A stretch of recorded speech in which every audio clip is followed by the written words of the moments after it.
Good afternoon, good morning, and good evening. I'm Wade T. Lightheart, and I am pumped today because we have Erica Ziel on the call today. You are going to absolutely love it. She's a mom of three, one, two, three, a published author, a Pilates instructor, a nutrition coach with over 15 years experience working with women of all ages, and she's the creator of the Core Rehab program and Knocked Up Fitness. Boy, I can't wait to hear about this.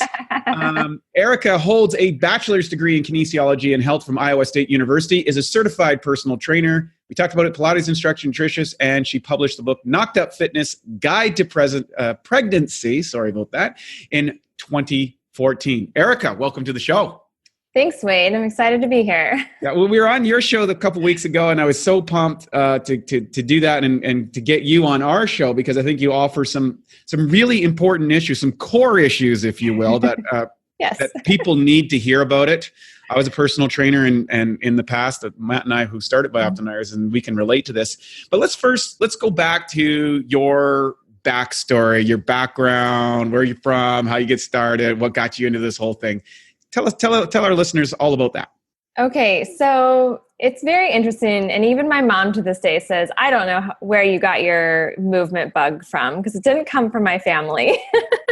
But my entire childhood, basically to sum it up, I suffered a lot of knee pain my entire youth, from basically like 5 years of age to 21 when I finally rehabbed my body.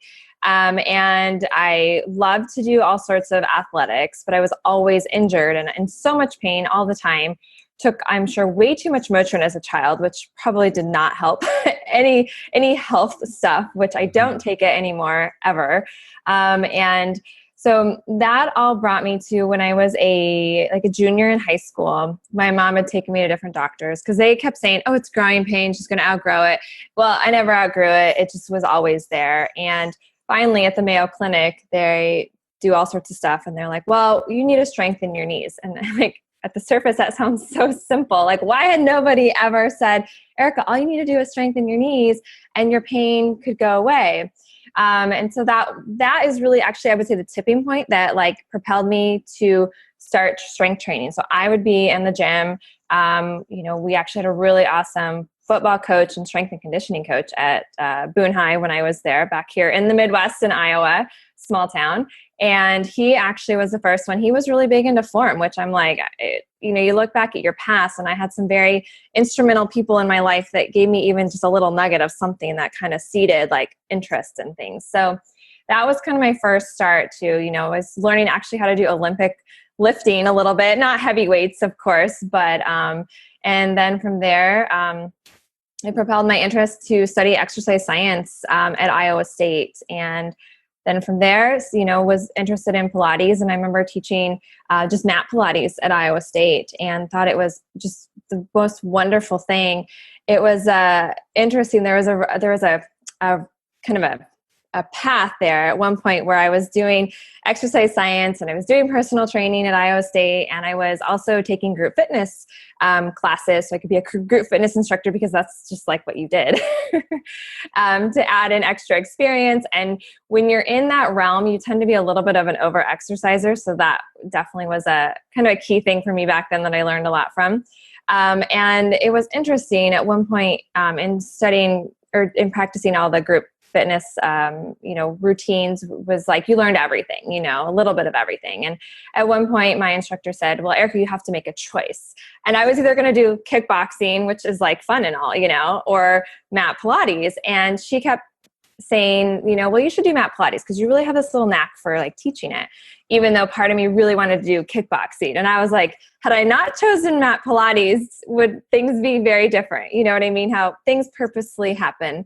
So I started teaching mat Pilates in college and then moved out to California. And that's where then I did all my studying through STOT underneath John Gary out in Long Beach, and just kind of, one foot in front of the other. But basically through college, I learned how to rehab my own body. And I look back now, and what I was doing then was really just that kind of first step. Like what I'm doing now is is way a whole new level from what I was doing then. But those seeded a lot of really good fundamentals to get me started on this incredible path to movement and now fascia and core training, because it's not about fitness. It's really about how are we moving, how are we connecting with our bodies, because you can take two people and take them through the exact same workout. One person could be injuring themselves and the other person could be really maximizing their body, even though they're doing the same exercises, but they're executing them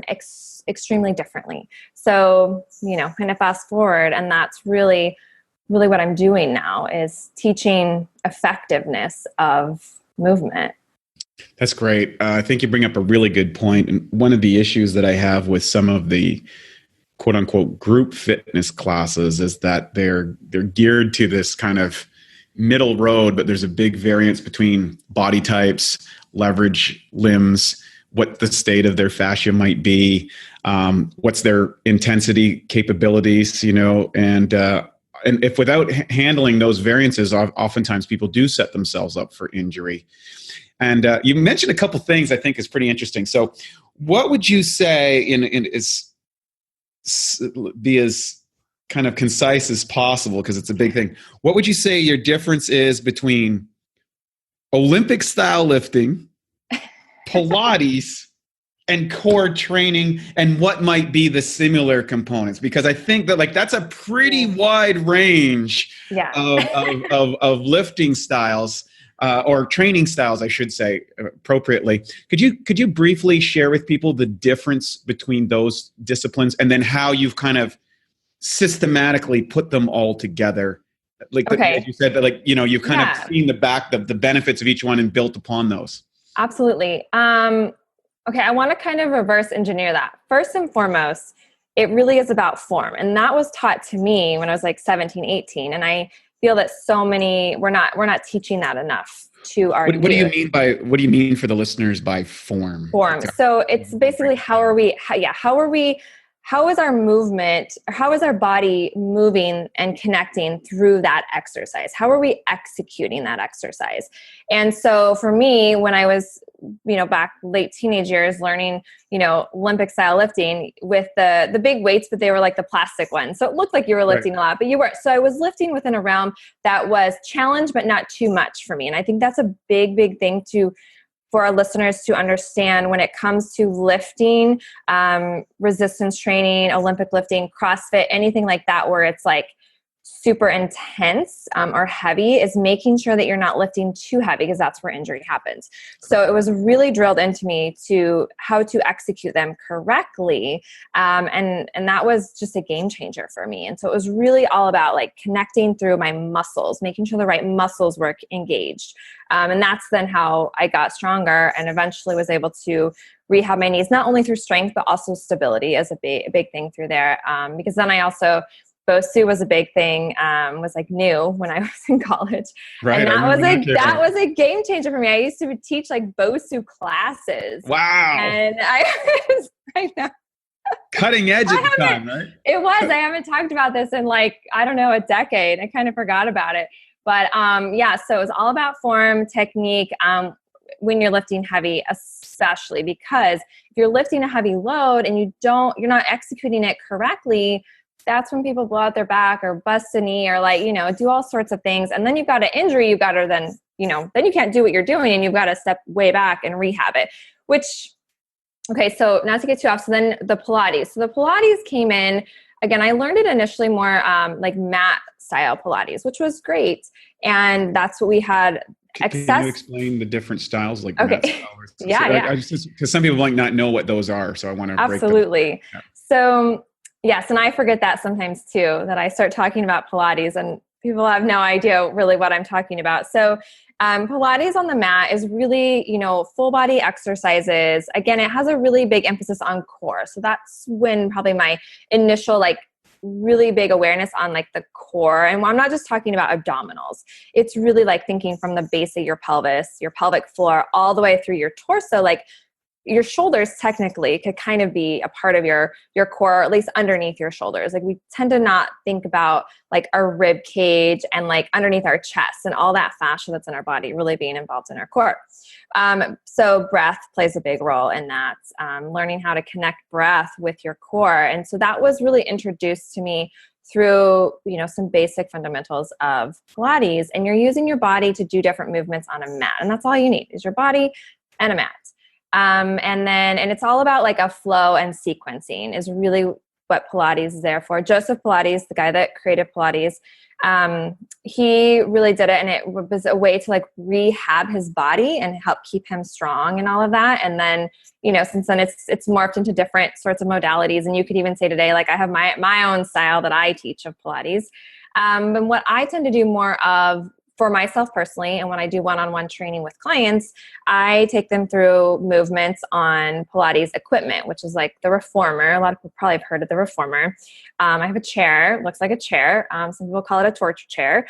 There's the Cadillac, which again, people will see that and they're like, oh my gosh, what do you do on that thing? It's this big, like it's, as big as like a twin bed, right? And it's got big bars that come up on the side and around, and you can do all sorts of like hanging things and inversion stuff. Like the sky is the limit, which is what I love about it. Like it's for my creativity side comes through when I'm getting to experiment with movement. And I love creating new sequences and movements and ways that I can cue a client to just connect at a deeper layer with themselves that they otherwise couldn't.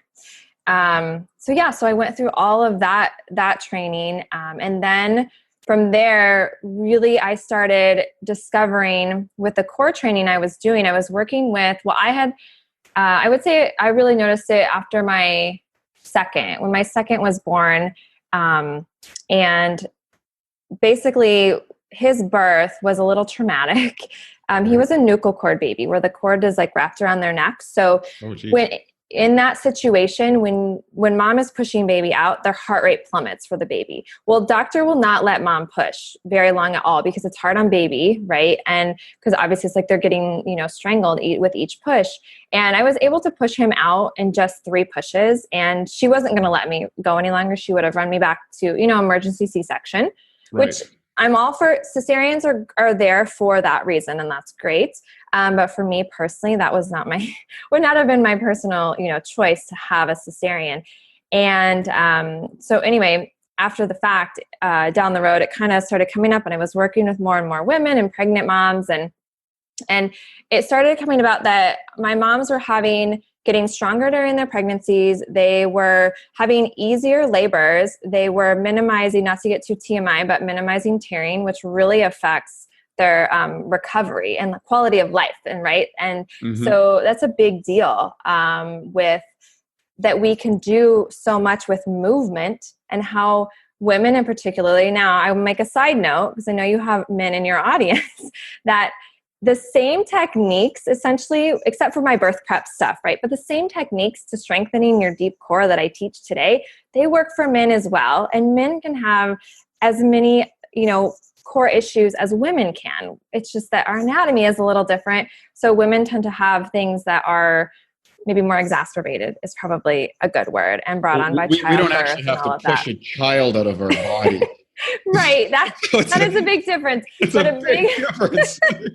but from a core perspective of, learning about the core, a lot of men suffer back pain and things like that, that stem from core training. So especially because we sit so much now, right? Yeah. Which is not really the design for our human bodies. And I think that's a big issue. So anyway, sorry to interrupt, but no, it's okay. Yeah. Let me know if I'm getting way off path. I love this tangent. We're talking about core. We're talking about how it relates particularly to pregnant women, which we'll get to.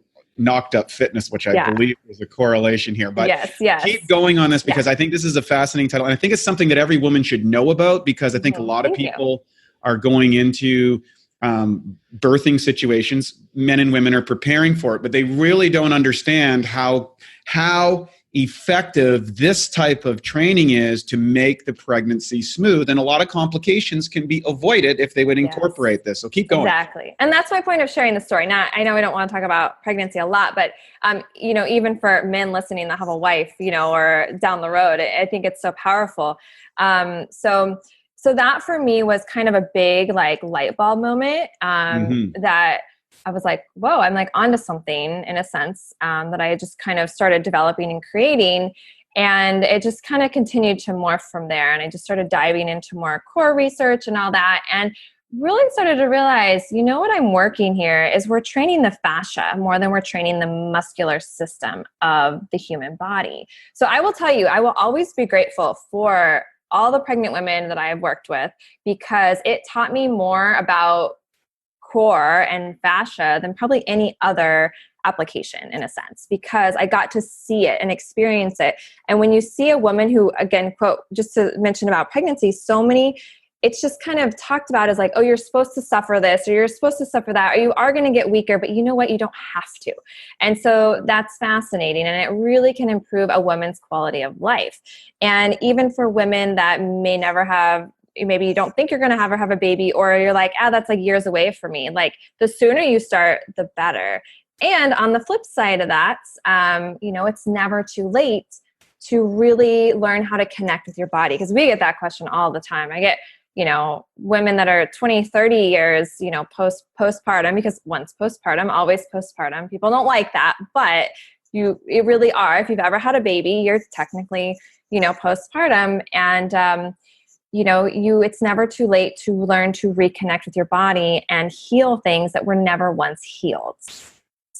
Love it. This is really, really good stuff, because I've seen this so often. I've had women who have had children without doing a core program for their core issues, and then would have a baby afterwards, like their second or third baby, and it's like way easier once they do it. So it's not, even if you've had children, this is for you. If you haven't had children and want to have children, I think this is for you.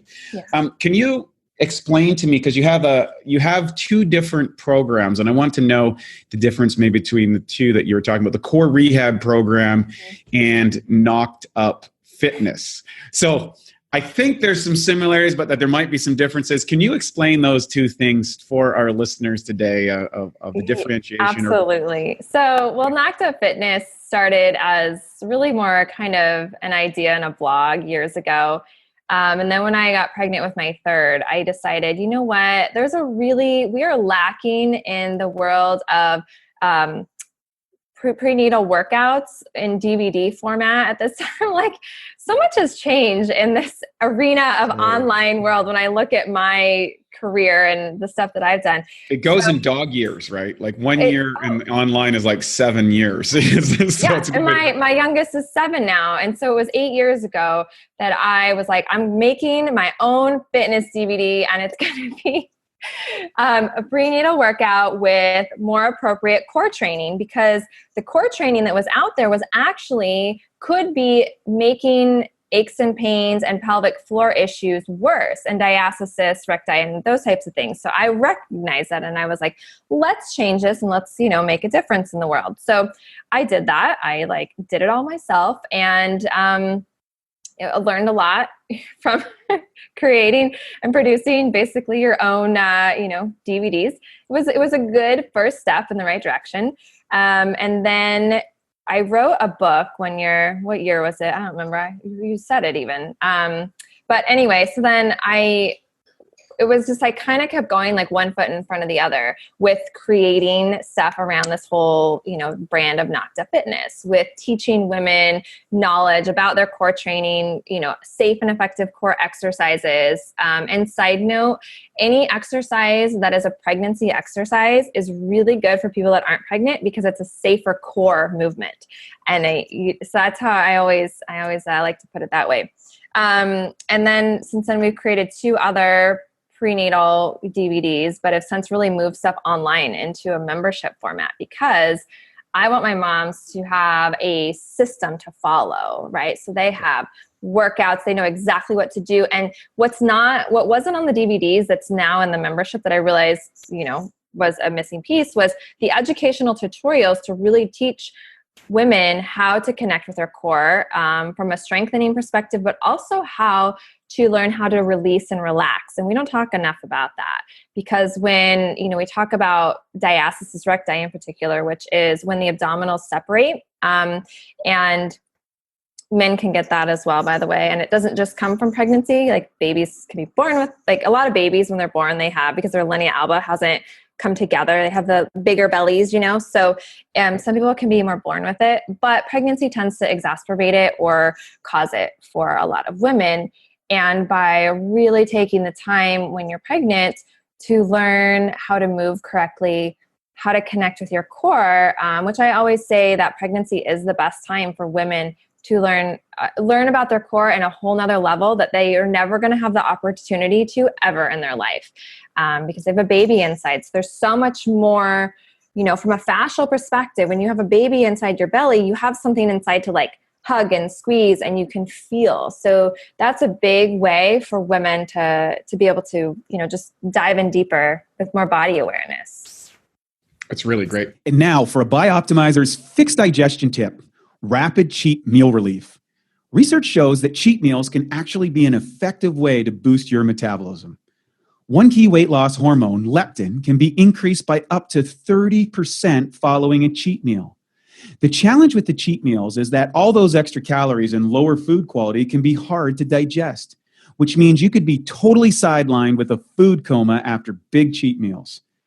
The solution is to take strong digestive enzymes like masszymes, which will help rapidly digest and break down the extra food. 3 to 5 capsules before or right after your cheat meal can make a huge difference in how you feel following the cheat meal. If it's a cheat day with multiple large meals, you might want to go up to 10 capsules or higher to help you power through all that food. To save 10% on masszymes, go to masszymes.com. That's MASSZYMES.com and enter the code CHEAT10 at checkout. So let's talk a little bit about you kind of dive into it a little bit. And I would say, what would you say, what's important about having these deep core muscles for pregnancy, and when a person would start? When should a person start, or how late is it? How late is too late? Right. Okay. How late is too late, I guess. In a perfect world, I always am like, the sooner you can start, the better. So if you can start before you get pregnant, that's ideal in a perfect world.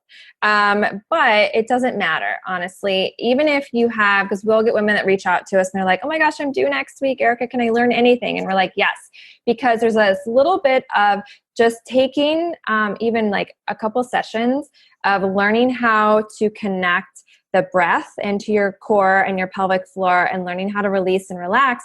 And I share some other cues with kind of the birth prep. So that's where I send my moms. If you're like due like soon, you want to go right to the birth stuff and really key on, okay, what can I learn in this next couple days that really can help prepare me for the birth, which then can also make a huge impact on her recovery. And, with so much, postpartum depression, anxiety, and all of that, if a mom could have an easier labor, it could really help decrease all of that. I don't have studies necessarily right off the hand to show that, but we get so many women that reach out to us afterwards and they were like, oh my gosh, Erica, I've had however many babies and my recovery, this is day and night. And usually your recoveries actually get harder because you're just more depleted. So when you get moms that have had 3, 5, 7 babies and they're reaching out to me afterwards and they're like, Erica, this was the best experience, pregnancy, birth, recovery, like I'm back at it. And because I need to, I've got all these kids to take care of. Like that to me, that is why I do what I do. That's beautiful. What do you think is kind of the top issues or health issues that women come across in particular, during a pregnancy or giving birth or after? If you can kind of outline those, and then maybe how this helps avoid those. Absolutely. So I want to speak to women in general because I don't just want to niche pregnancy, because I think that then we get some women that think, oh, I'm not pregnant or I'm never going to be, but I will tell you some of these things I'm going to talk about affect all women. And that number one is pelvic floor issues, such as incontinence. When you get women that will say, oh, every time I jump rope or jump on a trampoline, I pee my pants a little bit. Right. Or, it's very common. I got to sneeze. It's so common. And it seems to be like the quote norm, but it shouldn't be. And it doesn't. Why is that? Why is that? Why does that happen? So, and it doesn't just happen to women with babies. It tends to be more common with women who have had babies because obviously you think about it, even if they didn't have a vaginal birth, they still had a lot of pressure on the pelvic floor during pregnancy. Mm-hmm. So if you never learn how to connect with your deep core, which includes the pelvic floor in my mind, when I say deep core, I'm also addressing what's happening with your pelvic floor. They're not taught it. Like a woman goes to her OB and her OB says, oh, are you doing your Kegels? This is like how the conversation goes. And she's like, like she'll have this like puzzled look. She's like, oh yeah, I'm doing them. But there's never any like, how are you doing them? Are you doing them correctly? Because so many women do them incorrectly. That's the biggest piece with activating the pelvic floor is they're not doing it in even an effective way. And they actually could be like, it's just not effective. So it's not working. Nor they might not even know what that really feels like to know if they're doing it correctly, right? If you've never done this or you don't have that connection naturally. Yes. Exactly. Many people today don't. I mean, how would you even know? Yeah. And I guess that's why you do this step-by-step stuff to kind of connect people on your group. Exactly. And that's where so the pelvic floor is a big one. And, again, not to get too TMI, but I'm going to mention this just because it's so powerful for women that maybe don't know or know there's one, they can prevent this, and two, that if it is happening to you, that you can work on it. And that is pelvic organ prolapsing. And I'll say this to my clients to kind of get like a reaction out of them. Because I'm like, no, this is like why we do this, because it matters. And that is when like the uterus or the bowels slip down out of our pelvic floor. Yeah. So women, here's what happens. This is a story I've seen. I've worked with clients. They'll find me after the fact. And literally it's like almost tears because they find me and they're like, yeah, I had surgery to have a hysterectomy because I had a full pelvic organ prolapse. Usually it involves having a hysterectomy, and then they go inside and they sew up or put mesh up in there to help hold the organs inside so that they don't fall out again. And the biggest thing with that is if we would be teaching this, which is why I also empower women, like talk to your daughters when they're in their teenage years so that we can start to have, it starts younger before it's ever even a problem. And that's where I'm big on prevention. I tend to have to talk so much on rehabbing. That's where my Core Rehab program came from. It came out of a true necessity, but I always get women that are like, well, I'd love to learn this before. And I'm like, more power to you. Go and prevent this from happening. But when I get women that after the fact, and then I'm working with her and teaching her how to connect with her core, and she's like, oh my gosh, nobody ever taught me this. And it literally it makes me like, just, so it's like sad. And like, you feel like they're just about ready to just break down and cry because they were never taught it. So they felt helpless. Do you know what I mean? Mm-hmm. And so that's a really big one, and it's not talked about enough. But so even men listening, like this would be something like have your let your wives and partners know, girlfriends, all that sort of stuff, know about this now. Yes. So beyond that, then you have, you get back pain. The back pain's a big one, men or women. And a lot of it comes from core activation. And you could be like, I'm doing all my ab work and all my crunches and I still have back pain.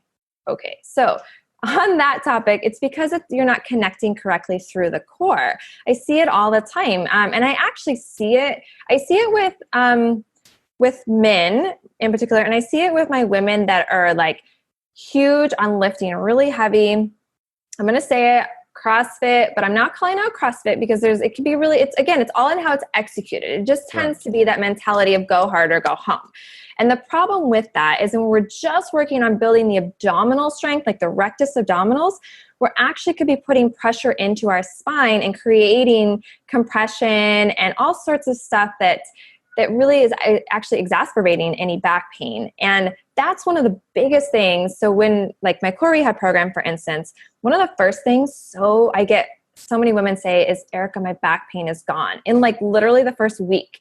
And they're like, who knew it was like the simple thing of, instead of working so hard, I actually needed to back off and work on the fundamentals. Because that's really what it is. It's the fundamentals, and it's building steps and building blocks. And it's hard. It's hard when you have that mentality of like, I have to work out hard to like get strong. And being strong is great. I am all for being strong. But there's a point at which a lot of people need to take a step back and re-acknowledge what's going on with the fundamentals, i.e. like their deep core. And it's not just the core, but it's really the full body. And so I get women that are like, they want to keep running, they want to keep doing their high intensity exercises, and then they'll reach out and say, well, I'm not making the progress I feel like I should be making. Well, the problem is, if we're trying to take a step back and connect on a deeper layer and work on these fundamentals, which we're really tapping into our fascia more than our muscle system. Keep in mind, I don't like to separate the two necessarily, but I look at fascia as like kind of one for the body, because it truly is one. There is like, muscles are all wrapped in fascia. So I guess when I say fascia, I mean muscles too, but I think we tend to, in the fitness industry, separate out like just training our muscles. And when I think of fascia, it's really the connecting of everything through the body. Did I help explain that a little bit? Yeah, it was really good. That was actually really good.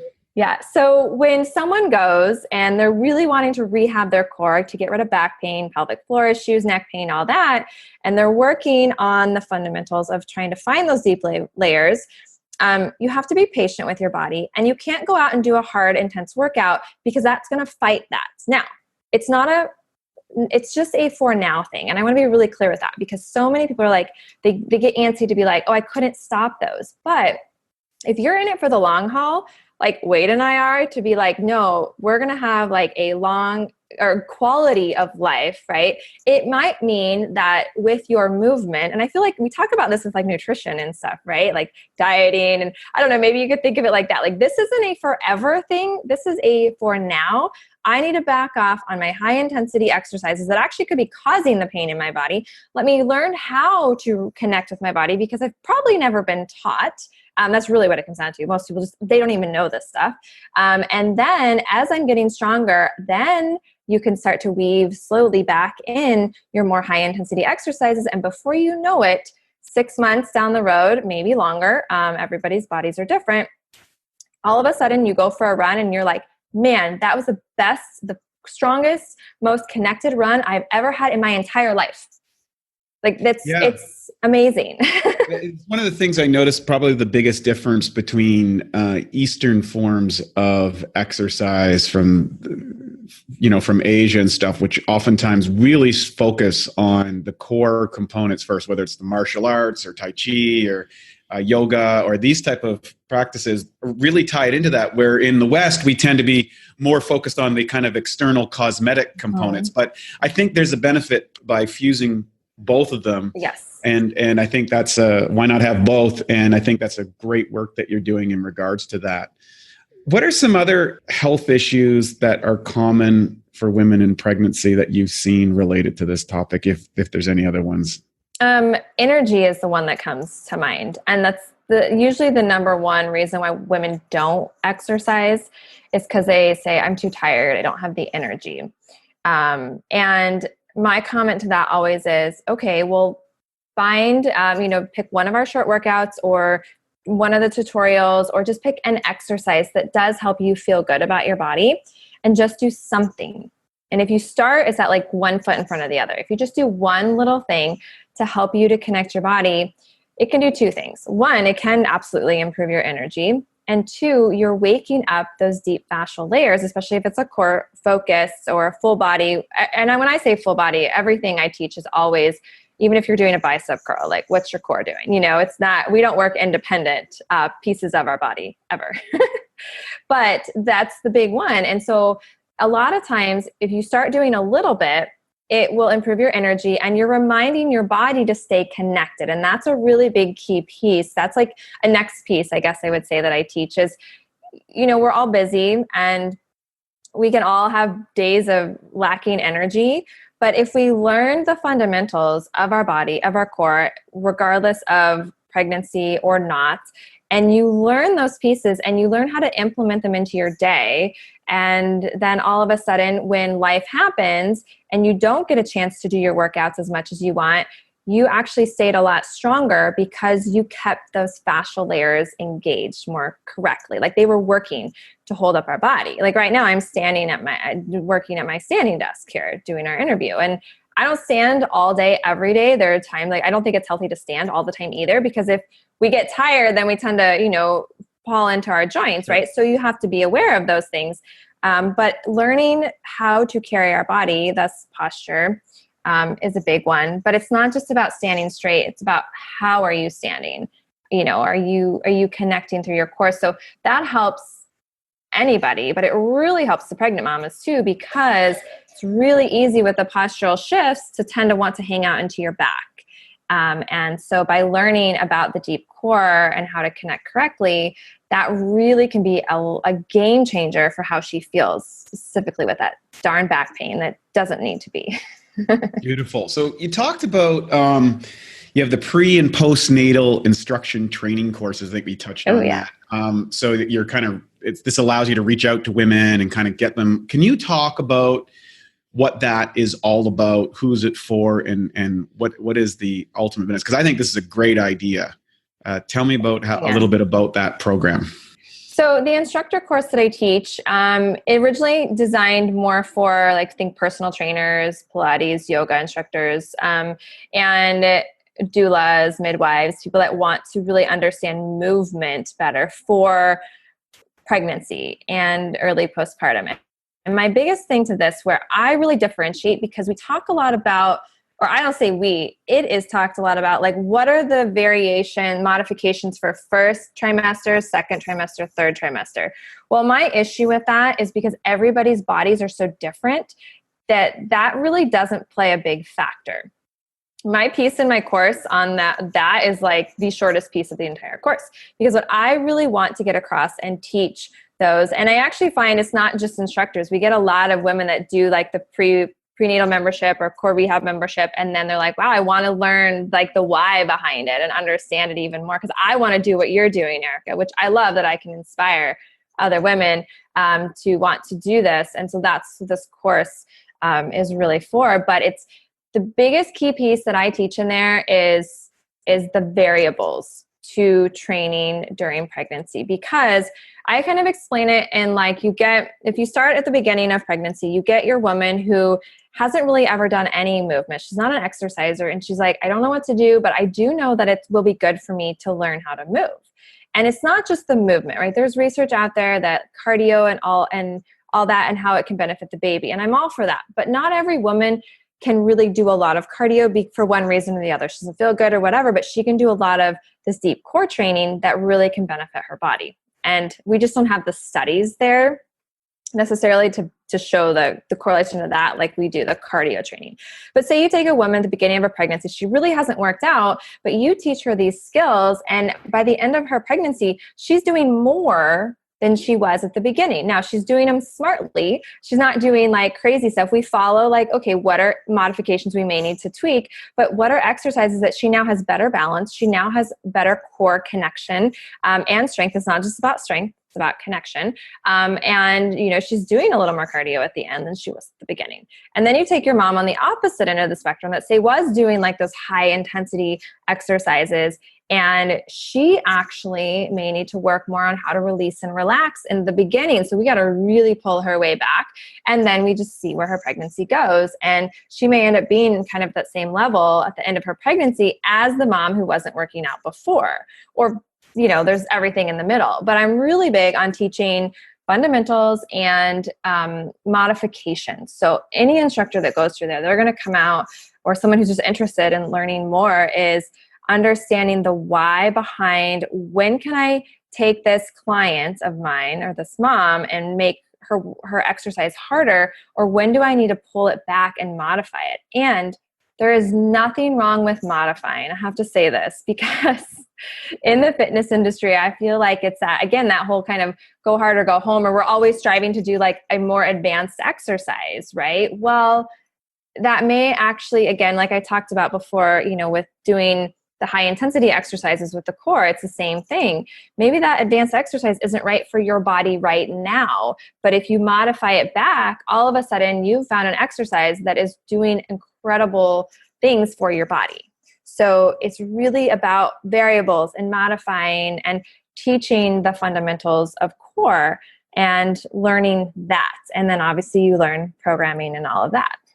That's incredible. How do people like find, I know you have like a free workout and stuff, people can kind of connect with you. I think if people are in that zone, can you talk about where they can reach you? Yeah. How they can get one of these workouts, find out more, join your course, all that sort of stuff. I'm fascinated by this topic, and I think a lot of women will be, as well as are men who may be entering into a situation where their partner is going to be a mom and going to be a dad. Yeah. So everything you can find at ericaziel.com. I also have the website knockedupfitness.com. So that's a blog all geared pre-postnatal everything.